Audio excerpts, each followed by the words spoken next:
하나님 감사합니다. 주여 복되고 평안하게 거룩한 주일을 지키게 하시고 오늘 저희에게 새로운 삶의 기회 열어주시니 감사합니다. 하나님의 하시는 일을 저희가 다 알지 못한다 하여도 하나님의 긍휼하심과 자비로우심은 변하지 않음을 믿고 오늘도 주님 의지하는 저희 모두 다시 한번 은혜 내려주시고 말씀을 깨닫게 하옵소서. 저희가 마땅히 살아야 할 사람의 길, 신자의 길이 있는데 이 길을 잘 걸어가기 원합니다. 하나님께 영광 돌리며 살기 원하오니 오늘도 지켜주소서, 유혹에서 건져주소서, 연약한 자를 위로하게 하옵소서, 하나님을 찬송케 하소서. 세상의 기준이 아니라 하나님 나라의 법도에 맞추어 품격을 잃지 않고 살고자 하는 모든 이들에게 하나님 넘치는 힘을 공급하여 주옵소서. 예수님 이름으로 기도합니다. 아멘. 하나님 말씀 시편 72편입니다.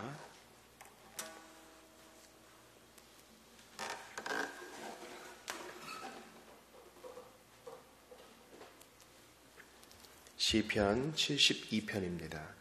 하나님이여 주의 판단력을 왕에게 주시고 주의 공의를 왕의 아들에게 주소서. 그가 주의 백성을 공의로 재판하며 주의 가난한 자를 정의로 재판하리니 의로 말미암아 산들이 백성에게 평강을 주며 작은 산들도 그리하리로다. 그가 가난한 백성의 억울함을 풀어주며 궁핍한 자의 자손을 구원하며 압박하는 자를 꺾으리로다. 그들이 해가 있을 동안에도 주를 두려워하며 달이 있을 동안에도 대대로 그리하리로다. 그는 뱀풀 위에 내리는 비같이 땅을 적시는 소낙비같이 내리리니 그의 날에 의인이 흥왕하여 평강의 풍성함이 달이 닿을 때까지 이르리로다. 그가 바다에서부터 바다까지와 강에서부터 땅 끝까지 다스리리니 광야에 사는 자는 그 앞에 굽히며 그의 원수들은 티끌을 핥을 것이며 다시스와 섬의 왕들이 조공을 바치며 스바와 시바 왕들이 예물을 드리리로다. 모든 왕이 그의 앞에 부복하며 모든 민족이 다 그를 섬기리로다. 그는 궁핍한 자가 부르짖을 때에 건지며 도움이 없는 가난한 자도 건지며 그는 가난한 자와 궁핍한 자를 불쌍히 여기며 궁핍한 자의 생명을 구원하며 그들의 생명을 압박과 강포에서 구원하리니 그들의 피가 그의 눈앞에서 존귀히 여김을 받으리로다. 그들이 생존하여 스바의 금을 그에게 드리며 사람들이 그를 위하여 항상 기도하고 종일 찬송하리로다. 산 꼭대기의 땅에도 곡식이 풍성하고 그것의 열매가 레바논같이 흔들리며 성에 있는 자가 땅의 풀같이 왕성하리로다. 그의 이름이 영구하며 그의 이름이 해와 같이 장구하리로다. 사람들이 그로 말미암아 복을 받으리니 모든 민족이 다 그를 복되다 하리로다. 홀로 기이한 일들을 행하시는 여호와 하나님 곧 이스라엘의 하나님을 찬송하며 그 영화로운 이름을 영원히 찬송할지어다. 온 땅에 그의 영광이 충만할지어다. 아멘 아멘. 이새의 아들 다윗의 기도가 끝나니라. 아멘. 우리는 지난 금요일에 시편 71편을 보았습니다. 다윗이 특별히 시편 기자가 삶을 마감할 때에 백발이 성성하여서 청년 때와 같은 기력이 없을 때에도 그는 어릴 때부터 신뢰한 하나님을 붙들고 있습니다. 우리가 과거에 은혜 주셨던 하나님을 과거의 체험에 의지해서 오늘의 고난의 때에 기억하여 더욱 그를 붙드는 것은 참으로 복된 일입니다. 하나님을 기억하고 과거에도 그리하셨으니 오늘도 그 자비하심 보이시리라 생각하고 붙드는 것 참으로 복된 일인 것입니다.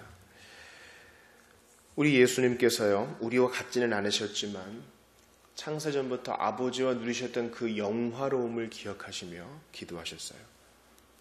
그 영화로움으로 오늘 아들을 영화롭게 하소서. 그것은 우리와 질이 다른 기도이지만 어느 면에서는 공통점도 있는 것입니다. 우리 주님이 그리하셨다면 우리도 그리해야 합니다. 과거의 주님과 막힘없는 교제를 가졌던 것, 과거에 주님께 기도의 응답을 받았던 것, 그것이 바로 오늘의 시험의 때를 붙들어주는 원동력이 됩니다.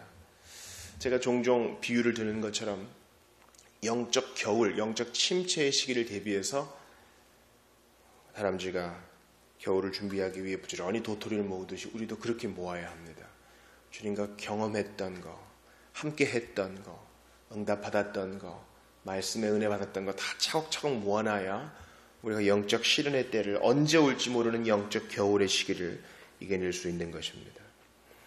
시편 72편은 다윗의 마지막 기도요, 시편 두 번째 책의 마무리입니다. 그 이후에도 이제 다윗이 쓴 시가 나오지만 다윗의 집중적인 시는 여기서 마무리가 됩니다. 그가 자기의 아들 솔로몬을 위하여, 자기의 아들을 위하여 기도하는 시입니다. 그에게 바른 판단력을 주셔서 백성들이 복을 받게 하시고 영토도 확장되게 하시고 이스라엘이 뭇 나라들의 존경을 받게 하소서라는 기도입니다. 특별히 1절 보세요. 하나님이여 주의 판단력을 왕에게 주시고 주의 공의를 왕의 아들에게 주소서. 한 나라의 지도자가 바른 판단력을 가지고 있는 것, 여러분 그것만큼 복이 있겠어요?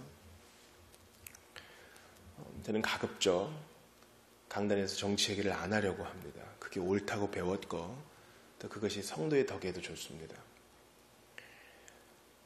그러나 오늘 이 본문을 보면서 우리의 정치 현실을 보게 됩니다. 우리의 기본적인 입장은 모든 정치 권력은 하나님께로부터 온 것입니다. 그렇다고 우리가 어느 한 입장이 되어야 되거나 어느 한 정당만을 지지해야 된다거나 그런 것은 아닙니다. 왜냐하면 그들이 믿건 믿지 않건 모든 권세는, 세상 모든 통치자도 마찬가지예요.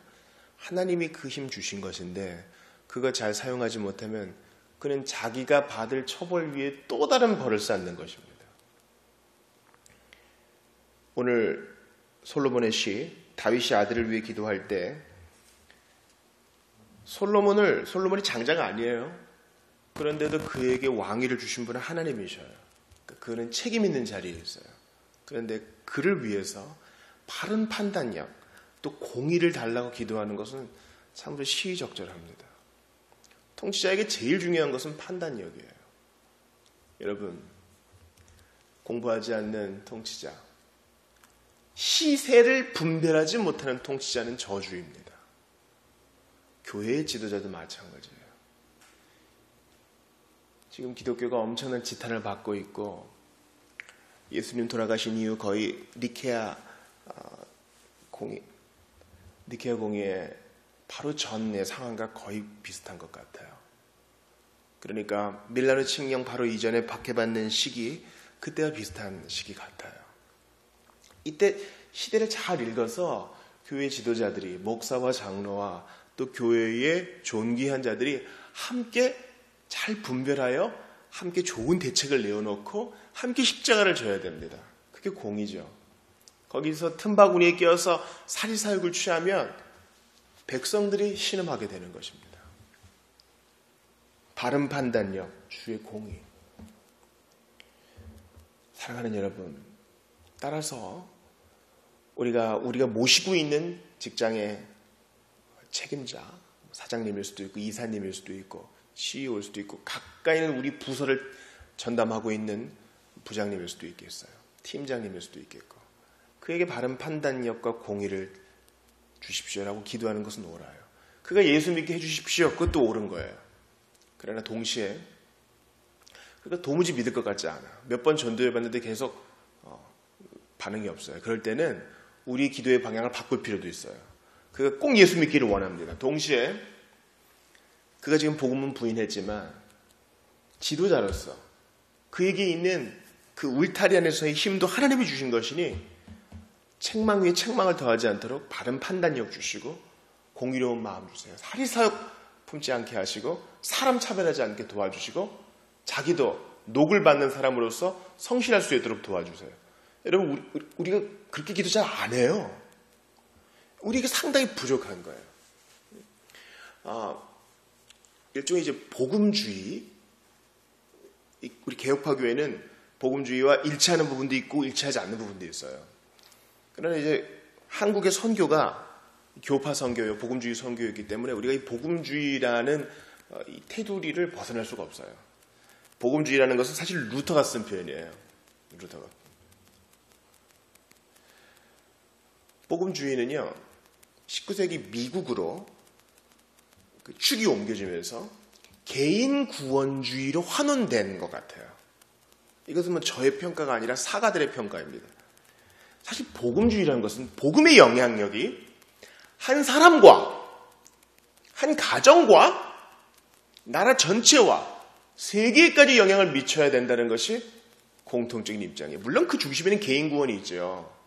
한 사람이 예수 믿어야 그를 통해서 그의 직장이 변화되고 그를 통해서 그의 가정도 변화되고 나라도 변화될 수 있다는 것이 우리의 믿음이에요. 그런데 우리가 이제 주로 미국의 선교를 받았기 때문에 그러한 복음주의에서 가장 중요했던 개인 구원주의가 상당히 강조된 것은 좋아요. 그래도 우리나라에 복음 들어왔을 때 잘 생각해 보세요. 그 개인의 구원이 사회에 엄청난 영향을 미쳤어요. 제가 감리교 지도자 신석구 목사님의 전기를 요즘 읽고 있어요. 신석구 목사님은 여러분 그 3.1운동 민족 대표였어요. 그 중에서 청주 사람이 6명이나 있었는데 그 청주분이로서 감리교 지도자예요. 그가 어떻게 예수 믿게 됐느냐? 먼저는 뭐 천국이 있고 지옥이 있고 이런 게 아니라 나라가 제대로 살아야 되는데 수신제가 했느냐? 그런 것 같아. 유교를 숭상했거든요. 조금 한 것 같아요, 수신제가는. 그러나 치국 평천을 했느냐? 못한 거예요. 우리나라만 그러냐? 중국도 그렇다 이거예요. 지금 서세 동점하고 있는데 복음을 갖고 있는 열강들이 뭔가 있구나. 그래서 나라를 제대로 하려면 이 도를 전해야 되겠다. 그래서 기독교로 귀의하게 된 거예요. 먼저는 그렇게 된 것입니다. 물론 그가 이후에 영혼의 중생을 경험하게 됩니다. 천국과 지옥을 알게 되고 하나님으로 만족하게 돼요. 그리스도의 십자가를 붙들게 되고 자기가 죄인임을 알게 돼요. 그러나 그러한 개인 구원은 곧바로 나라를 걱정하고 백성들을 깨우고 백만인 구령운동하고 그렇죠? 우리나라 물품을 만들고 사용하기 위해서 애쓰고 독립자금을 만들어내고 이렇게 사회운동과 뗄 수 없는 관계가 이어졌어요. 그 누가 시키고 배운 것도 아닌데 그런 힘이 있었어요. 오늘날은 어때요? 우리가 배운 구원, 우리가 경험한 구원이 우리 가정에 영향력을 미치나요? 이게 대단히 중요한 문제예요. 여러분 유교에서는요, 잘 들으세요. 유교에서는 주색 잡기가 죄가 아니었어요. 처첩을 두고 이게 죄가 아니었어요. 그죠? 이슬람 사회와 비슷했다고요. 그런데 개인 구원이 들어오고 기독교가 들어오고 포교가 되니까 평양대봉도 어떻게 돼요? 유교에서는 당연하게 여겼던 처첩. 여러분 그 당시에 신석구 목사님 당시에 그분이 1875년생이니까 그 당시에 주색잡기에 빠지지 아니한 사람이 없었다 이렇게 고백해요. 본인도 3년간 유부녀와 동거했던 간음죄를 회개합니다. 유교에서는 그게 아무 문제가 아니에요. 그러나 부흥이 임하자 1907년에 평양에서 물론 그 전부터 개성에서 터져나온 회개를 들어보세요. 사회 문제예요. 그렇죠? 그래서 자기의 가정을 존중하게 되고 사회를 존중하게 되고 나라 잃은 슬픔을 공유하게 되고 그럽니다. 주의 판단력을 왕에게 주시고 주의 공의를 왕의 아들에게 주소서. 여러분 이것은 1차적으로는 다윗이 자기 아들에게 한 기도입니다. 동시에 우리는 우리 교회 지도자와 우리나라 정치 지도자를 위해서 또 세계 열강의 지도자들을 위해서 이렇게 기도해야 돼요. 그들이 오판하지 않게 도와달라고 기도해야 돼요. 북한에도 이제 노벨상 수상자가 인터넷 켤 수 있느냐 그래서 못해가지고 한바탕 망행사를 겪은 이후에 뭐 인터넷을 개인적으로 뭐 허용했다 그러잖아요. 모든 검색 기록을 당해서 이제 뭐 주시하면서 거기에 복음이 들어가야 돼요. 북에 있는 지도자들이 오판하지 않도록 기도해야 됩니다. 동시에 우리 가장을 위해서 기도해야 돼요. 우리 집의 가장이 영적 지도자 될 수 있도록 기도해야 돼요. 우리 회사의 CEO가 바른 판단할 수 있도록 사리사욕을 채우는 게 아니라 자기가 이렇게 돈을 벌 수 있는 것은 누군가 도와줬기 때문임을 기억하면서 받은 것을 나누는 사람 될 수 있도록 기도해야 돼요. 이게 바로 진정한 복음주의예요. 그러나 이렇게 애쓰고 힘쓰면 반드시 한숨으로 끝나게 돼 있어요. 온전할 수가 없지요. 이런 온전한 지도자 없습니다. 특별히 8절과 9절을 보세요. 바다에서부터 바다까지와 강에서부터 강 땅끝까지 다스린다. 이런 왕 어디 있을까요? 7절 보세요. 그의 날에 의인이 흥황하여 평강의 풍성함이 달이 닿을 때까지 이르리로다. 솔로몬은 평강이란 뜻이에요. 그러나 솔로몬 때에 완전한 평강이 있었나요? 절대 그러지 않았어요. 밖에서 보는 시각으로는 아주 큰 왕이고 영토를 넓힌 왕이지만 내부는 썩어가고 있었습니다. 후반기에 말이죠. 나라가 두동강이 나는 거죠. 완전한 평화가 있었던 게 아니에요. 12절 보세요. 궁핍한 자가 부르짖을 때에도 건지며 도움 없는 가난한 자도 건지며. 솔로몬 때 많은 사람이 부역으로 또 많은 세금으로 고생했거든요. 그러니까 지금 이 기도를 드리는 다윗도 예언적인 기도를 하고 있는 거예요. 왕의 아들 누구예요? 궁극적으로는 그리스도 하나님의 아들 성자 하나님 말씀하고 있는 겁니다. 가난한 자와 궁핍한 자를 불쌍히 여기고 궁핍한 자의 생명을 구원하는 자. 스바의 금이 그에게 바쳐집니다. 15절 보세요. 사람들이 그를 위해 항상 기도하고 종일 찬송하리로다. 뭡니까? 도저히 사람의 통치자로서는 받아들일 수도 없고 감당할 수도 없는 거예요. 그러나 하나님이 하십니다. 여러분 오늘 시편 제2권을 마무리하면서 특별히 1절을 강조했어요. 뭡니까? 지도자를 위해 기도해야 됩니다. 그게 복음주의라고 그랬어요. 복음이 교회뿐만 아니라 가정과 사회, 학교, 열방에까지 구석구석 미쳐야 돼요. 우리 기도의 지경이 넓어져야 된다고요. 지금 예수 안 믿는 저 사람 가슴이 아프지만 포기하지 않고 낙심하지 않고 또 기도하는 거예요. 여러분 감나무 밑에서 입을 쫙 벌리고 있는 건 운명주의예요. 그죠? 그러나 감을 따기 위해서 손을 탁 뻗쳐가지고 그 열매에 손을 딱 대고 당기는 것은 그건 하나님의 예정을 믿는 자들의 적극적인 자세예요. 택하신 자들이 있어. 그런데 그걸 나를 통해 하실 거야. 하나님께서 나를 통해 아브라함을 통해서 복을 주시고자 했으니까 나를 통해서 또 주실 복이 있을 거야. 나의 기도를 통해 주실 거야. 그래서 오늘도 예멘을 위해서 기도하고 이집트를 위해서 기도하고 썩어가는 선진국들을 위해서 기도하고 그러는 거예요. 그게 복음주의예요. 복음의 영향력이 복음을 먼저 받은 사람들의 그 기도의 영향력이 곳곳에 미치게 하는 거. 특별히 지도자들이 바른 판단할 수 있게 기도하는 거. 그러지 못한 지도자들을 위해서 가슴을 치는 거. 그게 우리 역할이에요. 복음을 전해야 합니다. 예수 믿으십시오. 동시에 복음의 영향력이 구석구석 지도자들에게 미치도록 더 간구해야 됩니다. 그러나 동시에 이렇게 애쓰고 힘쓸수록 우리는 더욱 하늘을 앙망하게 돼요.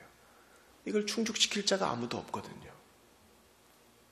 오직 하나님의 아들 예수 그리스도, 하나님의 독생자 예수 그리스도만이 이 자격을 충족시킬 수 있고 우리를 실망시키지 않을 수 있고 우리에게 모든 존경과 찬양을 받으시기 합당하며 오늘도 사람들을 불러 모으세요.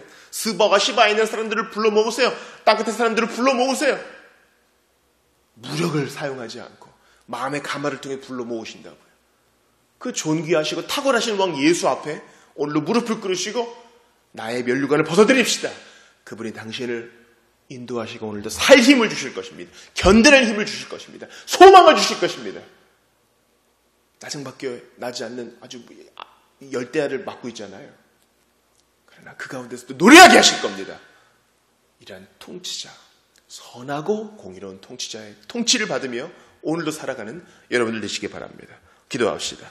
하나님 아버지, 사람은 우리에게 실망 주고 때로는 믿음 주지 못하지만 온전한 통치자 되신, 온전한 왕 되신 예수님은 우리 위로해 주고 소망 주고 결코 배신하지 않으며 오히려 끝까지 참아주고 소망 주시는 분임을 고백을 합니다.